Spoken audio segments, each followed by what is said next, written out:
ഒരുപാട് തേയിലത്തോട്ടങ്ങൾ റോഡ് സൈഡിൽ കാണാൻ പറ്റുന്നുണ്ട് അല്ലേ? ഇഷ്ടംപോലെ ഉണ്ട്. പോണ വഴിക്ക് ആസാമിലും ഉണ്ട്. സാധാരണ നമ്മൾ ഈ ഹിൽ സ്റ്റേഷനൊക്കെ കയറുമ്പോ അല്ലെങ്കിൽ മലനിരകളും അങ്ങനെയാണ് നമ്മളെ പറഞ്ഞ് പഠിപ്പിച്ചിരിക്കുന്നത്. പക്ഷെ ഇവിടെ എവിടെയാണ് ഹിൽസ് ഉള്ളത്? അതെ, ഇവിടെ എവിടെയാണ് സാധാ ഒരു നിരപ്പായ റോഡിന്റെ സൈഡിൽ അപ്പുറം ഇപ്പുറം ആയിട്ട് തേയിലത്തോട്ടങ്ങളാണ്.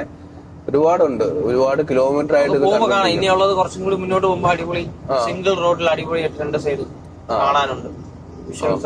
ഓക്കെ. സിലിഗുരി ഔട്ടർ ആണ് ഇത്. സിലിഗുരി ടൗൺ വരുന്നത് അവിടെ. Okay okay. നമ്മള് ഔട്ടറിൽ കൂടെ പോകുന്നുണ്ട്. സിലിഗുരി കയറാൻ പറ്റില്ല, നോ എൻട്രി ആണ്.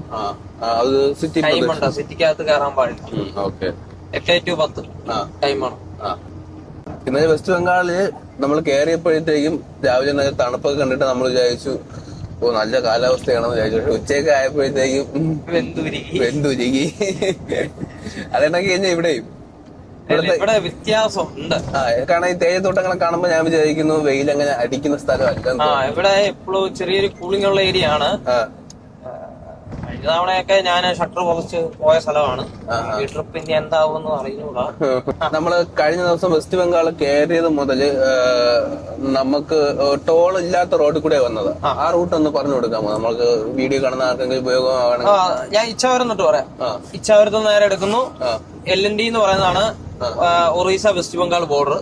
അവിടെ പമ്പ് ഉണ്ട്. പമ്പിൽ കയറുക, ഡീസൽ അടിക്കുക. അവിടെ വില കുറവാണ്. കമ്പനി പമ്പ് തന്നെ.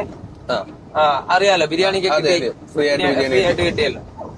അപ്പൊ അവിടുന്ന് എടുത്ത് നേരെ കൽക്കട്ട പാസ്സാകുക. കൽക്കട്ട പാസ്സായി കഴിഞ്ഞാൽ 3 വഴിയുണ്ട്.